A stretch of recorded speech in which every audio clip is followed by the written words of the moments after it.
When one day ends, and before a new one begins, between midnight and the first second after, there exists the enigmatic hour, the impossible time when all is possible. Hello and welcome, traveler. We will be your guides tonight as we explore the mysterious and the macabre, histories both strange and forgotten, and weave a tangled web between fact and fiction. I'm your host, Alexander. And Karolina. And welcome to the first of a free-form podcast where we're going to explore mysterious histories, macabre, facts, fiction. Woo! Yeah, we're hoping to do this bi-monthly, so please like, share, and subscribe, and give us a 5-star review if you like what you hear. Commitment is hard. We'll try our hardest. So we're going to get started tonight with a little piece of original fiction, a story called The Girl in the Moonlight. The girl in the moonlight danced slowly and rhythmically to the haunting music. She danced for no one but herself, whose movements were not one of seduction or lust, but those of joy and oneness with the moment. But her eyes betrayed anxiety she kept hidden just below the surface. Happiness and belonging she betrayed for all to see, and yet she would never let her guard down, or truly let herself go, as many around her did. No, the girl in the moonlight was alone in a crowd of friends, her dress silken and white, in contrast to the rest, giving her transcendent and ethereal quality. It was as if the night had been created for her and her alone. She adored the community and its acceptance for all that was unique and individual. But come the morning light, there was nothing left but remnants of this evening. The night people, the dwellers in the dark, the artists of the absurd and tragic, would all return to whence they came, fragile connections that never lasted. Among the stones, the girl in the moonlight let her hands trace the outlines of the markers, the bones of the dead resting deep below, dates and epitaphs, the only legacy of the forgotten. Their names like dust in the wind, their voices silent. Memories long forgotten, if remembered at all. What better place to celebrate and embrace the music of the darkness than this empty place filled with nothing but sadness when they were gone, when she is gone. Soon the music and lights attract an altogether different breed to the festivities, and the girl in the moonlight draws in upon herself, backing to the safety of her corner. There she has room to move and dance, and the relative safety it affords her as the others join the dance. The night people show little reaction as the others take their place, filling in any space, joining in all they perceive. Some move like predators hunting for the weak amongst the dancers. See only the shallow exteriors, attracted like magpies to the surface beauty, driven by hunger and lust. The music quickens, the song changes, and with it the newcomers begin to descend on those they desire. The girl in the moonlight shines brighter and more beautiful than any of the others, but she hopes her light will go unnoticed. Hands slide sensuously up black-clad sides, teasing and playful. Breasts barely contained by fabric bouncing invitingly, stoking fires of lust and promise of so much more. As the night people and the newcomers mix and share the moment, the music obscures all sound and removes all pretense. The night, the instant it's about to end. Nothing else but lust, hunger, and the sating of desires. A crescendo of sound rings out and the lights vanish in an instant, obscuring all but the girl in the moonlight. She still dances, alone and unafraid. Forms in the dark contort and twist, mouths descending and hands pulling bodies close. If the music abated for even a moment, then all you would be able to hear was the orgy of death going on all around. Screams of pain, the sound of teeth and claws tearing through flesh. All sense of restraint and normality is shed to embrace the animalistic urges for this one night. The smell of sex and violence permeates everything, blood spraying wildly, a trail across the white silken dress of the girl in the moonlight. As the song after song plays, the forms and bodies begin to retake their former shapes. As the light rekindles, the night people bask in the afterglow. Blood-smeared faces and tattered clothes. Some still in tender embraces of lovers, but soon they begin to slip away, the surest sign of the coming of dawn. The last of the night people vanish to whence they came as the morning sun shines on the girl in the moonlight. She smiles like an angel and draws me to her, like Icarus to the sun. For an instant she turns, and I almost let myself believe she sees me. It does not mean she's looking at. Her smile is never for me. She vanishes with a light. Where? I know not. The life I'll never know. When the full moon returns, so shall she and the other night people. The girl in the moonlight, she haunts me as I haunt this place. The torture day is locked here. Without her, fill me with nothing but despair. For one day she will not return, but I will go on. An endless, ethereal existence. Trapped by chains I forged myself. I will give anything just to feel the touch of her hand on mine. But I have nothing to give. I am but a memory of a memory, long since forgotten. The weathered stone with my name engraved upon it, where she dances, all that remains of who I was. The girl in the moonlight, she dances, but not for me. Aww. That's really sweet.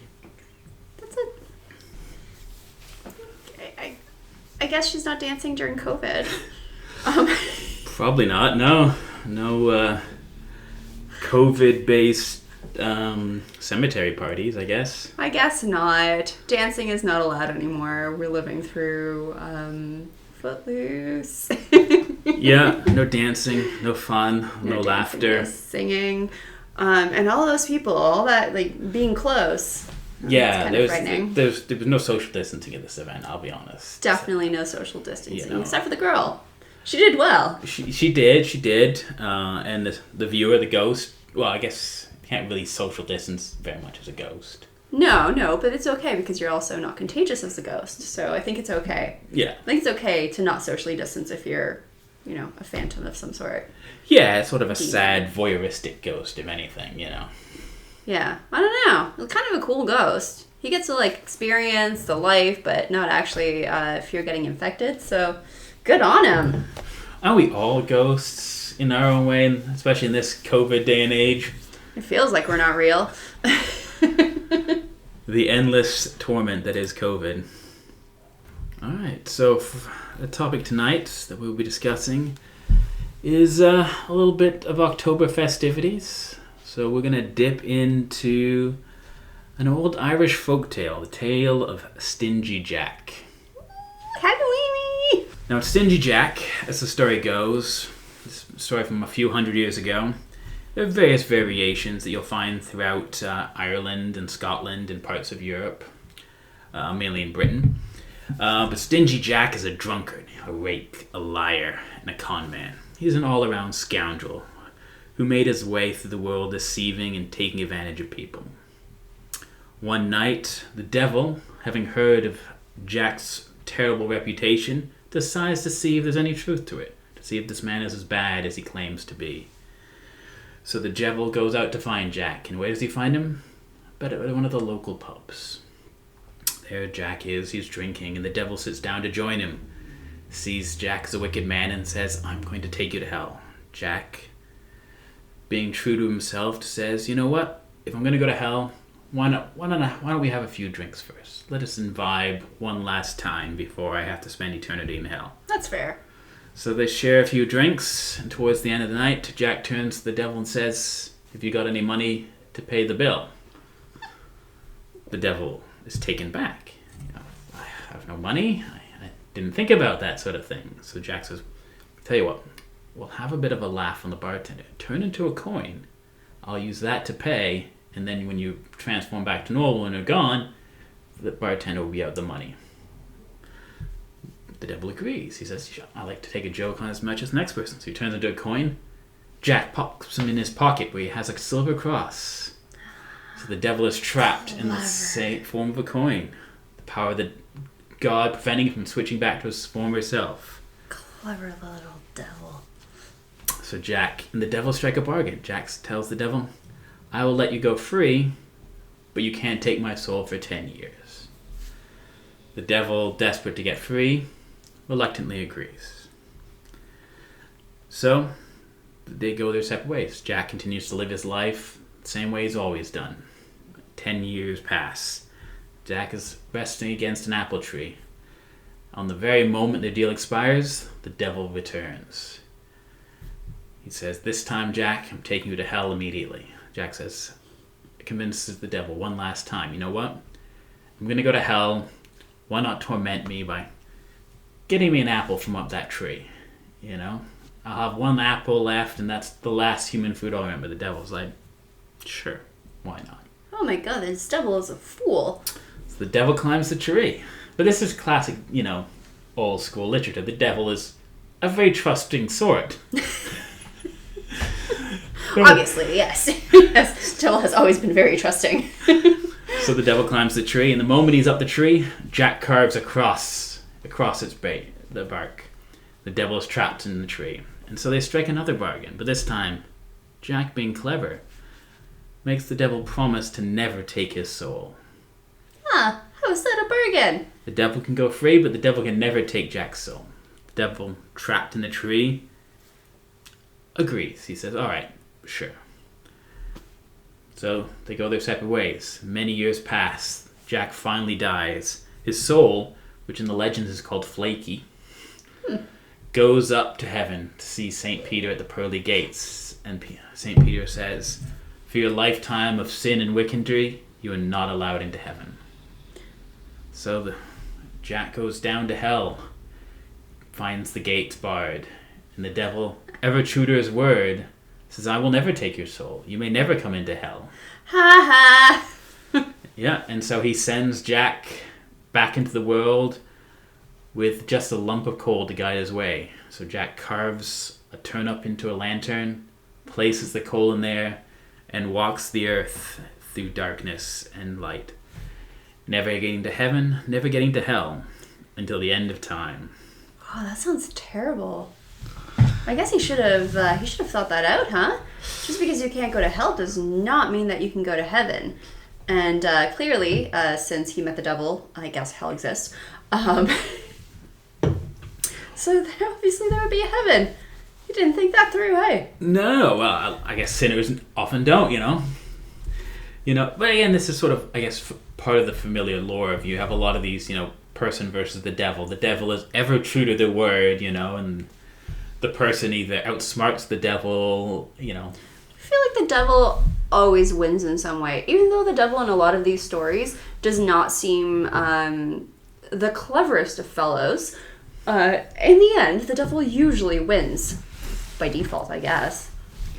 Yeah, I guess the devil eventually wins because Jack doesn't get to go to heaven. He doesn't get to go to hell. He just gets stuck in limbo. Yeah, doomed to walk his way through eternity. And there's a similar legends through Shropshire and Scotland about this. In some places he's called Will, in some places he's called Jack, and sometimes he's a blacksmith, and there's a few variations. But it seems to be the origin of, the legend behind the jack-o'-lantern. Jack-o'-lantern is where his name comes from. And in Cornish folklore, there is a character called Joan the Wad, who is the queen of the pixies. Who wad is a Cornish term for a torch. Mm. And her consort, or husband, is Jack-o'-lantern, a fellow pixie. And I even managed to find a poem about them that's like, Jack the Lantern, Joan the Wad, they tickled the maid and made her mad. Light my way home, the weather's bad. So pixies is part of, British folklore with like tiny little mischievous creatures. Like little fairies? Kind of like fairies. They were very childlike. They enjoyed drinking and dancing, but they were also good luck and also mischievous. There's other parts of them. There's, in Ireland they would call the Aesheed, and Scotland Sith. There's knockers and gnomes and fairies and redcaps and all sorts of folklore around these tiny folks, but they're always mischievous and sometimes cruel, sometimes kind, Mm-hmm. And one type of one that follows in with the jack-o'-lantern myth is the type called the will-o'-the-wisp. So, will-o'-the-wisps are ghostly lights that hover above the ground at night, especially around bogs and marshes. These unearthly lights are paradoxically seen through mythology as both being symbols of hope, but also misleading and luring travelers off the beaten path to their death. I'm pretty sure Diablo 2 had a similar character amongst its... can you cut this out? Amongst its, I'm pretty sure Diablo 2 had one of these Will-o'-the-Wisps. Okay. As, no, it wasn't Diablo 2. It was one of the other RPGs I played. Definitely had this as some sort of character that you had to, like, beat to get to a lighthouse and... Oh, you're thinking of... Oh, God. What is it? Is it Torchlight? Was it Torchlight? Path of Exile. Path of Exile. Path of Exile definitely had one of these. Creepy little buggers. They were so hard to kill. Yeah, well, the Will-o'-Wisp it's all over literature, it's all over arts, and there's been many video games, like you said, that have had them in there. You know, they might have been in Diablo.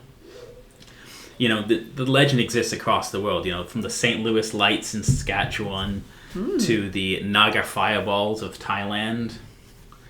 And the technical term for them, if you want to go with the scientific explanation, Yes.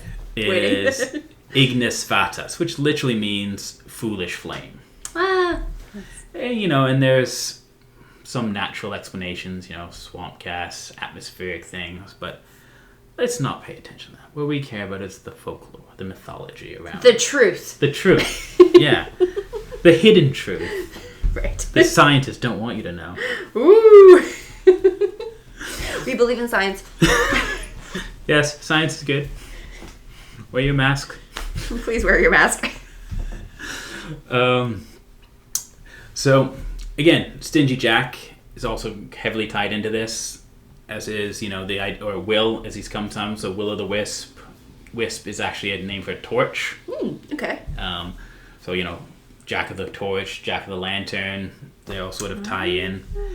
And, you know, there are numerous tales across Britain about what these Will-o'-the-Wisp are like. Generally, a traveller is walking home alone at night and they see the glowing light in the distance. Sometimes there's carried by a small figure, sometimes just a light. And the traveller becomes mesmerized. They're entranced by the light, losing track of their surroundings. They're compelled to follow it into the darkness of the night. They wander for miles upon miles through unfamiliar terrain, away from all the well-tread paths.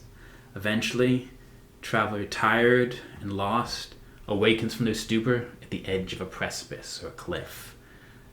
The light, dangling in the distance just above, vanishes completely with a malicious, gleeful laugh. And the traveller finds themselves lost and alone, nearly dead, one step from death.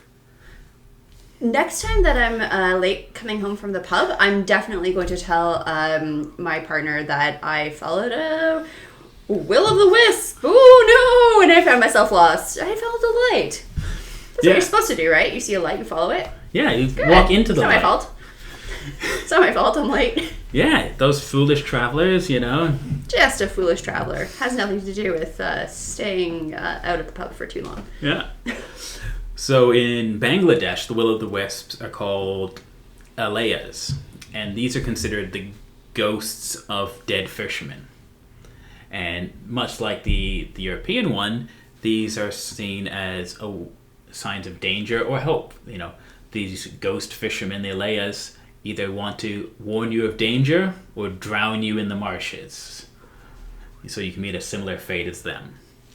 I found another reference to something in Japan called the Hitodama, which literally are balls, shapes of the human soul that supposedly hovered above graves, you know?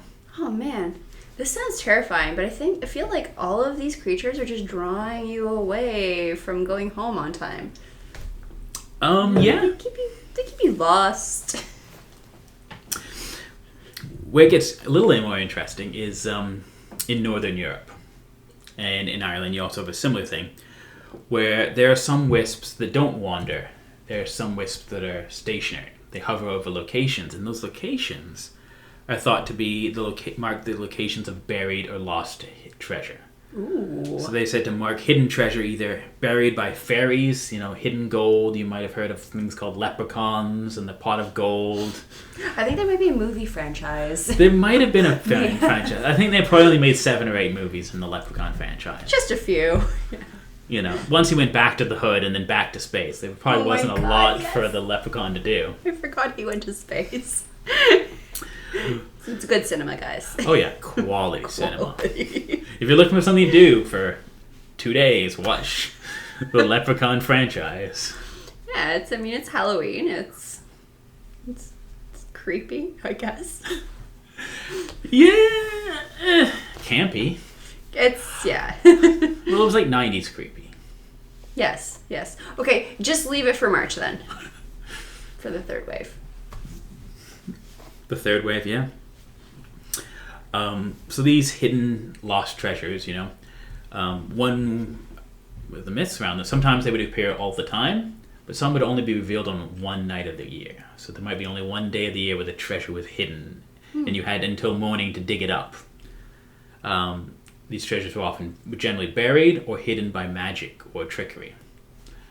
One way of revealing and getting access to the treasure was something called a Hand of Glory, which is a piece of arcane artifact, which is the preserved left hand of a hanged man carrying a candle made of the fat and hair of the hanged man.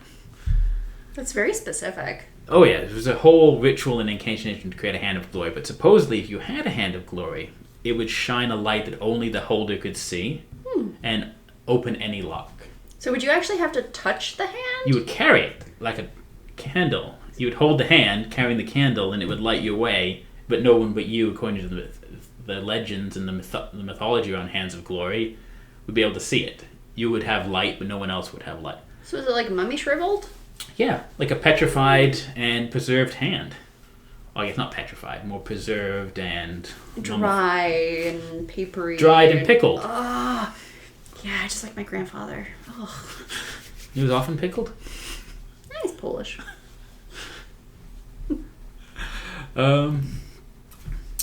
Yeah, and I suppose, that kind of leads back to the popular story of the jack-o'-lantern, the tradition of carving pumpkins, or as they originally were, turnips and rutabagas. They became pumpkins once the New World was explored and pumpkins discovered for the first time.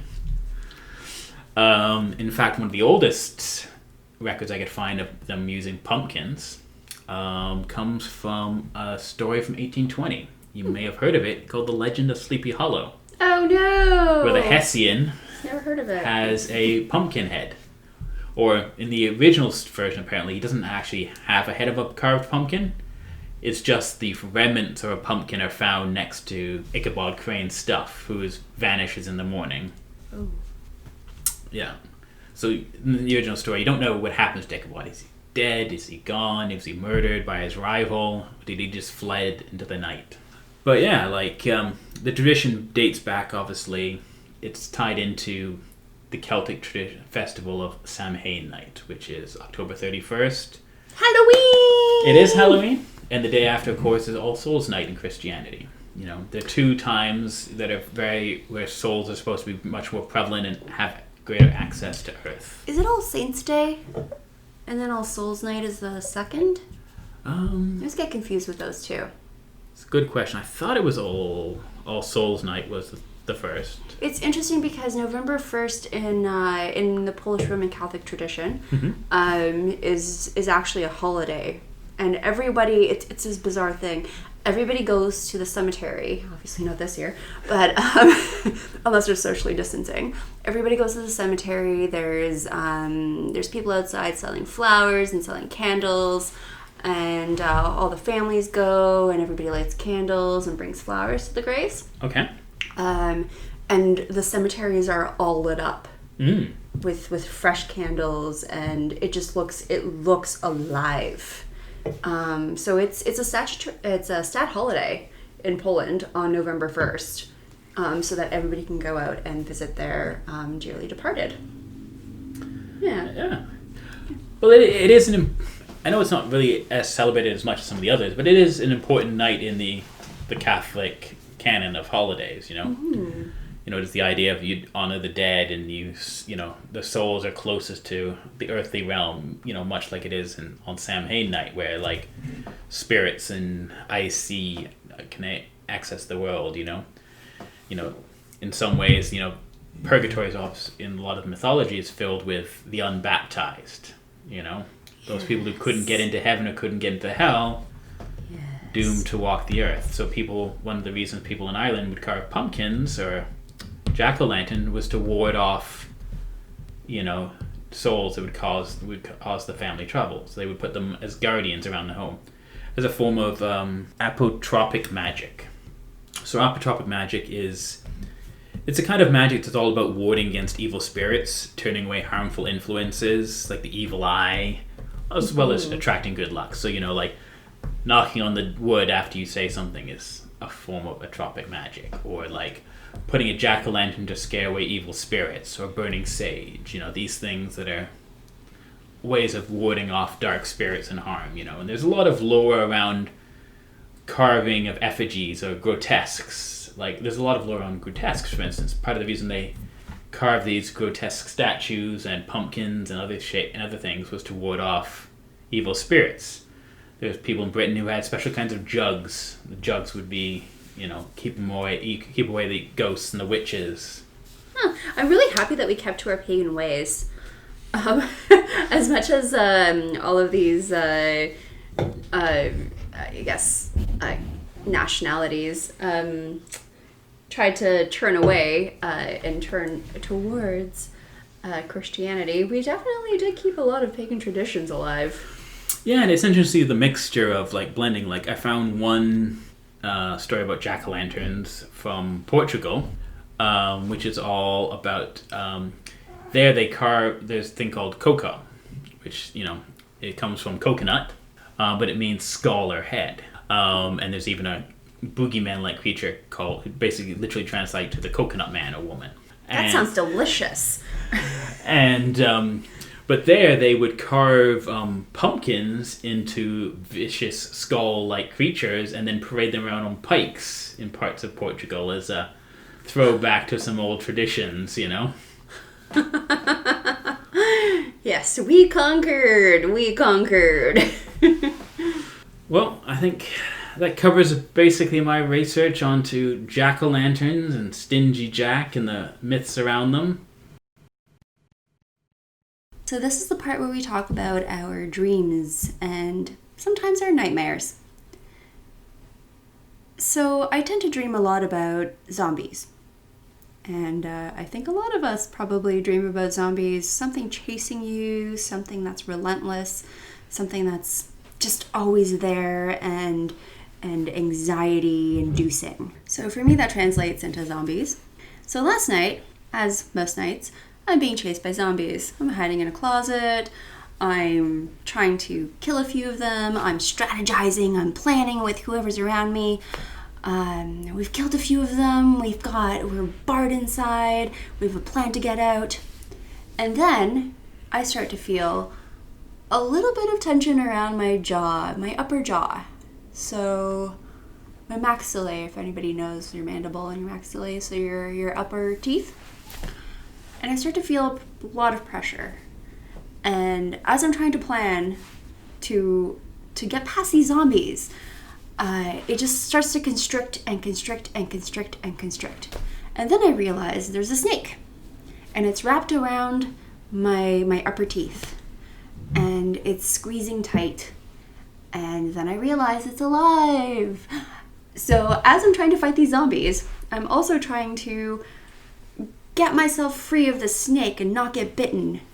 And I'm wondering, why is this extra little thing just like thrown at me while I'm trying to survive the zombie apocalypse? And then I wake up and I realize it's the first night that I've worn my mouth guard. So hopefully your dreams were better than mine last night.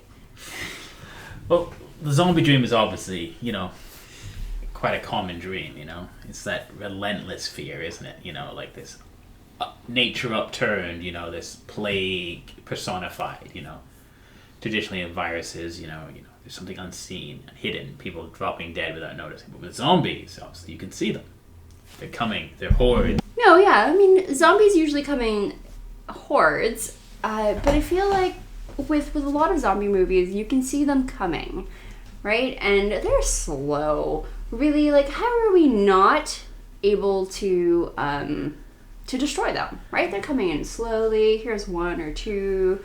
There is sort of like, except for 28 days later where they're running at you, but they're sort of slowly walking towards you, Shaun of the Dead style, and you hit them over the head and you kill them, and there's another one and you kill them, and there's another one and you kill them. But I feel like with enough of them, they overpower. No matter how slowly they're lumbering over to you, they're just sheer force. Well, that's like the relentlessness of the zombie idea, you know. You have some ideas where like the zombie jump scare, where the zombie's hidden in a closet or in the fridge for some reason, you know, and the zombie jumps out and attacks the person. Mm-hmm. But you also have a lot of times where, you know, you hit the zombie in the head and it keeps coming. You shoot the zombie, it keeps coming. You cut off one zombie's head, there's still 50 more following it down the street, you know? Right. But with our human intellect, generally, I would say that most of us would probably be able to somehow outthink the zombie, right? Because they don't have any brains, so they can't think. So they can only come at you in numbers, but they can't plan. Yeah, like, I guess the idea of, like, you could hide on the second floor in the zombie.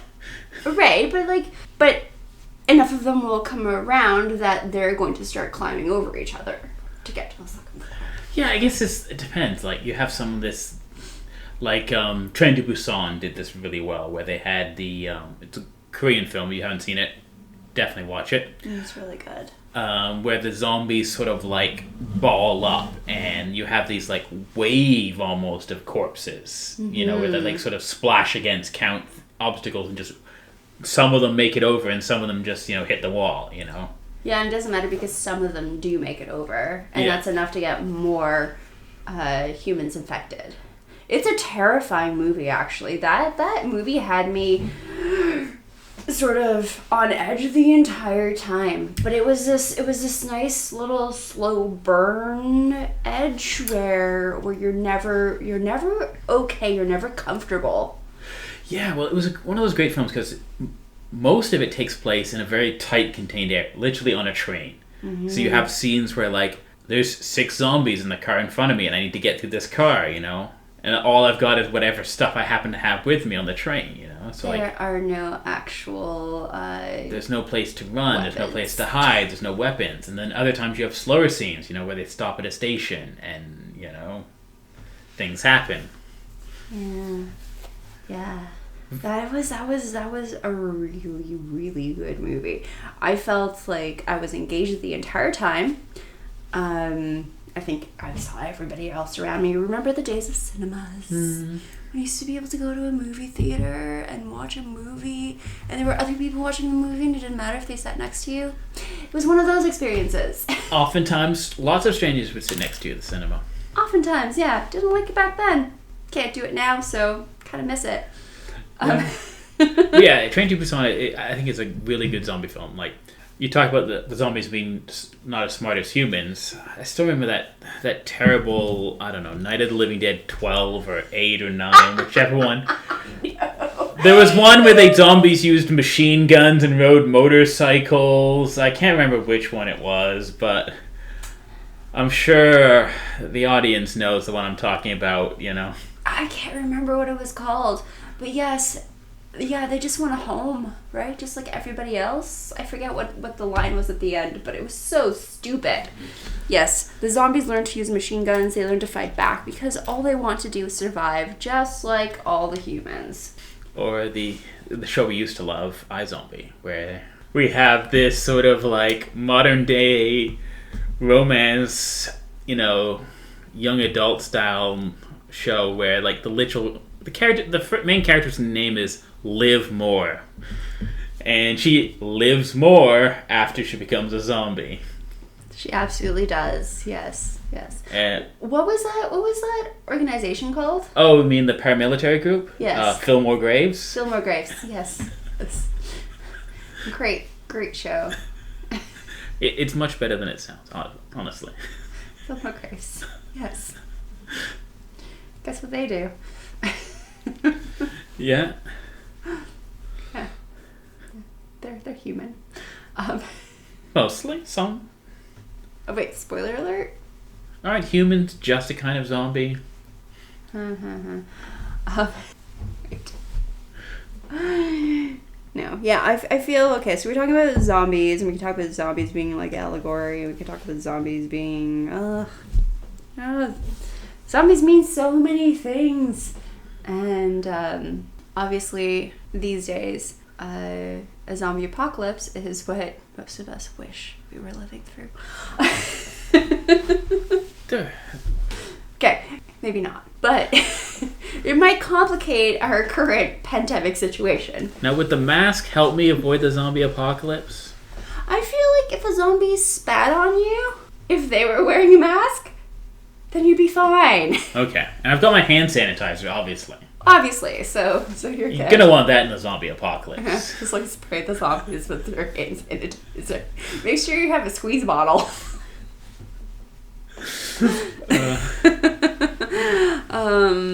Yeah.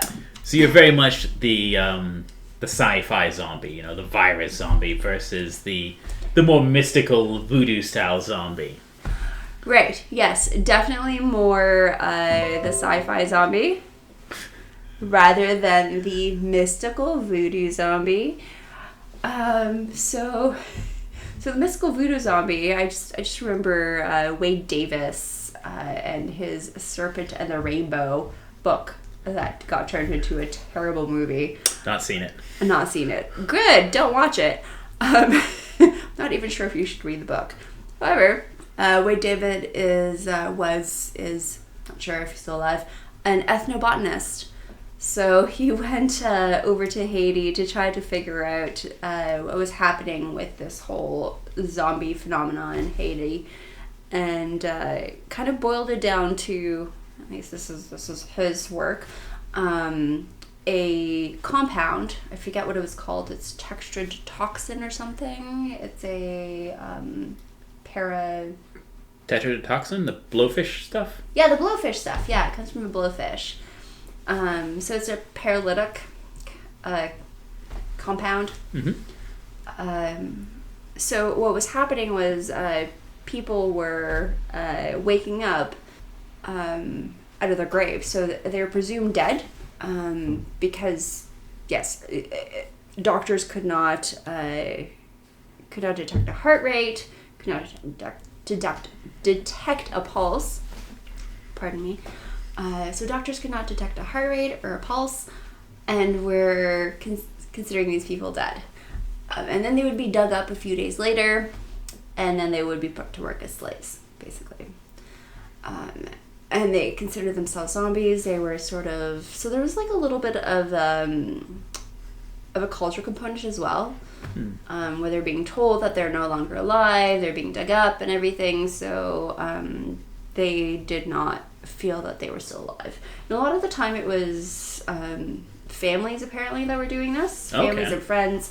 So someone would upset somebody, and then they would get the shaman to turn them into a zombie, so to speak. So they would administer this poison, this person would be presumed dead, they would be dug up, and they would be put to work. And I suppose there is a sort of idea there where if you die in any shape or form, your soul is gone. Your soul has moved on to the afterlife, so what's left is this soulless body, Right, yes. Not quite human anymore. Yes, you're right, yeah. So people thought that they weren't themselves anymore. They were definitely beyond dead. So yes, their soul had moved on. But yeah, there's a lot of controversy about Wade Davis's work, and whether a lot of this information is actually factual or not, or whether he maybe embellished a few things. It's always a possibility, those anthropologists. Ethnobotanist, but similar. Yes. Ethnobotanist or cryptobiologist, All white men of a certain age. Yes. So I think this is in the 80s as well. So it was. The 80s was a very different time, It wasn't all Jane Fonda workout videos and Transformers cartoons. Man, that spandex was awesome.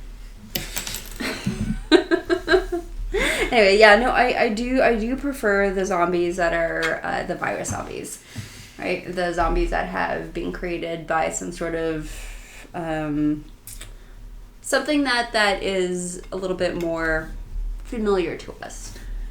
Yeah, I guess that goes down to the idea of, that a zombie virus is sort of, man's hubris, or, society's hubris, science gone mad, Mm-hmm. With all our technology, we've created this terrible virus that eventually destroys ourselves, and who destroys us? Ourselves, corrupted by the virus, Right. Yes. There's always that story of we have destroyed ourselves because we were trying to, fly higher than the sun. I can't remember, but I have a vague recollection of an old sci-fi movie where the zombie virus was actually the way the aliens tried to invade. This sounds like a wonderful B movie, and I haven't watched it, and I really want to know what it is. Definitely a B movie, but I remember the aliens released the zombie virus to sort of weaken humanity before they invaded. I don't know. If anybody knows what this is, please let us know. Yeah. What is this movie called? If you can let us know what this movie is, that'd be great. We can watch it, and we'll give you our critique. Yeah. I'm sure you care. It's probably not as good as we remember. No, probably not. No, we watched Child's Play a few years ago. Not as good as I remembered. The original or the remake? No, the original. The remake's great. But off topic. So back to zombies and zombie movies. Yeah, what I never really, I guess, got behind, and I do love George Romero, but the whole, his zombie apocalypse, where it came from a nuclear fallout. Was that where the first Night of the Living Dead started from? That's what I thought. Was it not a nuclear fallout? I can't remember. It was like the first one is like is the old black and white one, right? Yes. I thought that came from a nuclear fallout. I want to say that the original one doesn't explain, They don't actually explain it, but I thought there was, a moment there. You're like, oh, yeah, clearly, nuclear. Maybe it's been years. I know, I think that's one of the trends with modern cinema versus older cinema is the need to explain everything. Mm-hmm. I remember Night of the Living Dead, the original, it just being zombies showed up one night. You have people in a house, and then suddenly a relentless horde of half a dozen zombies right starts attacking. They rise out of their graves and stuff like that. That's kind of wonderful. Yeah. No, I remember there was something, I don't know if there was a comment or what it is. I feel like I have to rewatch this, but I remember that there was some explanation going back to the fact that there was a nuclear explosion somewhere, and that's what prompted. Well, that just reminds me. That's another interesting that you see in the zombie films. It tends to be more of an older one, is that zombies rising from the grave. Yes. Versus the new one where it's people get turned into zombies. Right. It's usually some sort of biological weapon, right? Or biological reason why. So there's a virus, there's a bacteria, there's something, or an actual biological weapon. And that's somebody else. Yeah. At another nation. But it only affects the living. Corpses don't rise out of cemeteries, No, you're right. Which I guess something you see in some more of the more mystical zombie films where the cemeteries, burst open and the zombies come out, Well, I guess because most of us don't fear being buried alive anymore, because we're pretty confident that when we're dead, we're dead. Well, that's why they have the little bell, so you can ring it if they try to bury you alive. That was only Victorian times, but I really wanted a little bell. Just in case. Just in case. Just in case. You know what? Keep me in the fridge for 3 days. If I don't wake up, I'm fine. That's a big fridge. It's a big fridge. It's a big fridge. Yeah. It's a cold fridge. I'll die. On the third day, she rose again and had a sandwich. As long as it's pastrami with grainy mustard. And a pickle, of course. Oh my god, a pickle. Yes, of course a pickle. I'm Polish. You have to have a pickle. So back to zombies? Sure. I don't know, man. I don't know. You know, like, sometimes I'm over zombies because we've just overdone zombies. There's just so many fucking zombies, and everything's zombie, and everything else is zombie. There's zombie movies, there's zombie shows, there's zombie books, there's zombie everything, right? And there's so much of it. But it just keeps playing in my dreams. So what? I agree. The zombies are very... You know, it's always an interesting... sometimes interesting, sometimes not. But it is definitely one of the more overplayed tropes, you know? Mm-hmm. Like, I think there's like 100 zombie movies for each vampire or werewolf movie. Yeah. That being said, #Alive is a great recent zombie film from Korea. Oh yes, I've heard of that. Is that where the guy is stuck in his apartment? He's stuck in his parents' apartment, and you know, before the internet goes down, he sends a social media post, you know, like #I'm alive, and it's sort of like him living for a month or two in his apartment while there are zombies roaming around the halls, and oh my god, you know, him just cut off from everything, you know. And him trying to survive and be quiet and stuff? And not... Yeah, trying to survive and be quiet, and eventually, you know, going to forage in neighboring apartments for supplies, and oh, shit. Eventually the stress overwhelms him, but he discovers there's another survivor in an apartment across the courtyard, you know. Shit. Okay. Yeah, it's an excellent... There's some really excellent international zombie films, you know. Mm-hmm. Another weird one, if you're looking for one to watch, is an Australian zombie film from a number of years ago called Wormwood. Oh, I have seen this one. This was so good. I think we watch this at After Dark Festival? We did watch it at After Dark, yeah. Mm-hmm. Yeah, no, I really enjoyed that one. It was very raw. Yeah, it was like part Queen of the Zombies, part a bunch of guys driving across the country with a zombie-powered car, and, you know... Yeah, a little Mad Max-ish. Yeah. Yeah, maybe because it was Australian. Well, that is where Mad Max takes place and is filmed. Out on the, in the wilderness. In the outback. In the outback, yeah, driving a car. Yeah, this was the off-topic section of tonight's episode. Well, you know what? Maybe we can use it for something else. Yeah. Well, I hope you enjoyed. I hope you enjoyed your night. Stay spooky. And be sure to like, share, and subscribe.